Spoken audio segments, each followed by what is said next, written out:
What up? Good afternoon. We have done it once again. I've passed my second. I can't believe I did this. Passed my second motorcycle course, and this time I should have the correct course completion card that I can use to get my motorcycle endorsement. Gonna do that tomorrow. I'm still in Gillette, Wyoming, heading over to Spearfish tomorrow, South Dakota, to hopefully get this done and then go from there. I I'm not gonna just tell you where I'm gonna go next. Yeah, I was. There's a chance I don't go directly to the next location. It's maybe like 90%. I don't know. I gotta figure out what I want to do next, where I want to go next, and go from there. But yeah, I'm very. I got a little bit um, nervous. Is that the right word? Basically, the last 2 days, been taking this motorcycle course 8 to 1 yesterday with a 45-minute lunch break. Today was like 8 to 11:30, all finished up. And we had the skills assessment at the end. I don't remember the exact order, but it was like weaving, turns, corners, U-turn, emergency stopping, swerving. I think that was it. It's like 5 exercises. And I felt pretty confident going into it because I had been getting good feedback from the coaches, and I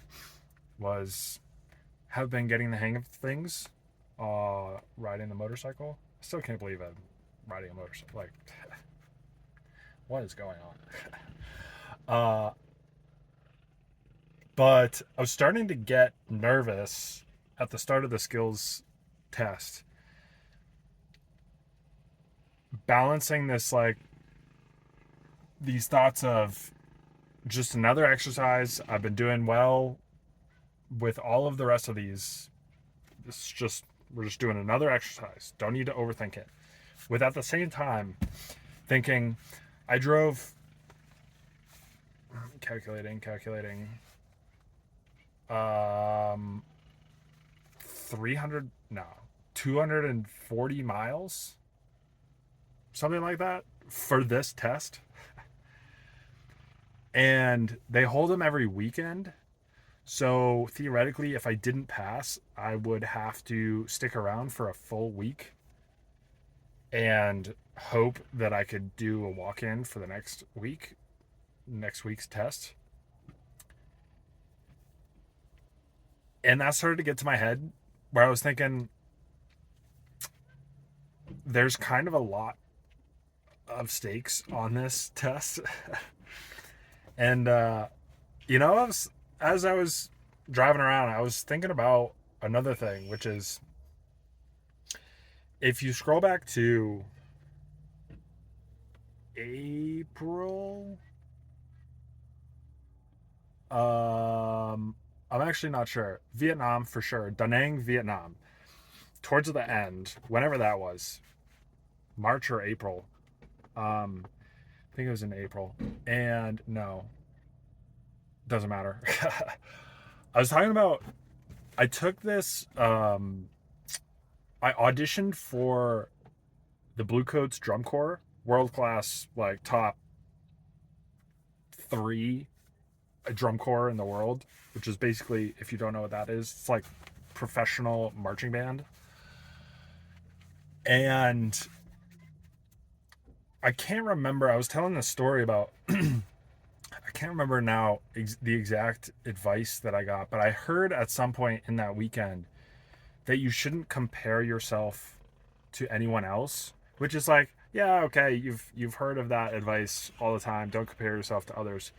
But whoever was saying this was breaking it down as, it's like, there are, I think, 20 trumpets slot. I played trumpet, 20 trumpet slots.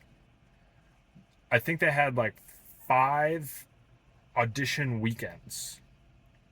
And each weekend had, I don't know, like 150 people there.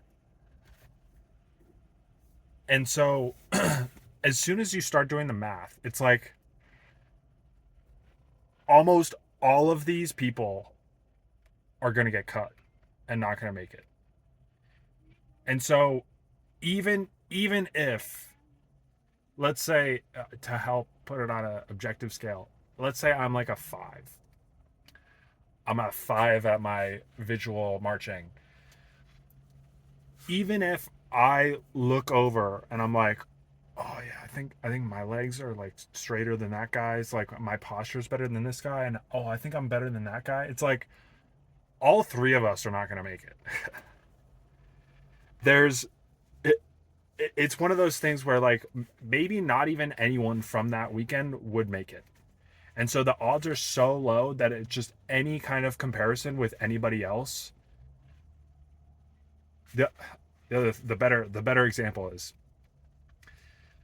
if I'm a 5 and I'm looking over at this other guy and like he looks way better than me, he might end up getting a 7 out of 10 for his visual score, and like they only take 8 plus. And so it's like, well, the guy that looked way better than you also didn't make it.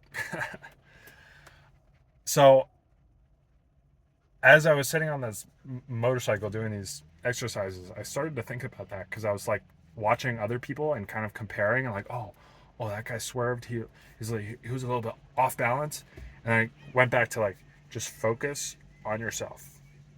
Just focus on yourself. And just get the job done. It's not worth comparing myself to anyone else.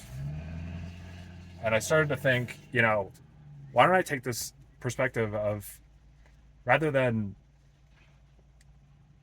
this kind of zero-sum game of, oh, I'm better than him, like I didn't swerve in that way, or like I didn't lose my balance. Why don't I take the perspective of, let's all try to pass this course. Let's have a mindset where I want everyone to succeed here. I want everyone to pass. And so, I don't know, just reframing that also kind of helped me. So anyway, just a lens into, is that a balloon? Oh no, Spider-Man. Spider-Man, no.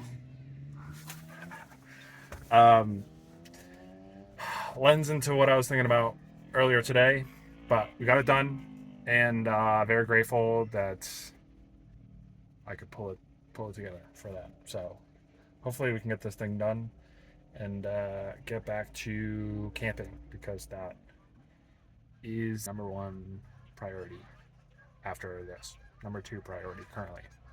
Number 1 priority after this side quest is done. So anyway, I'm gonna go drive to South Dakota. It's about an hour, 15 minutes. I'm like way up in the corner, so not too far. But yeah, thanks for listening. See you tomorrow.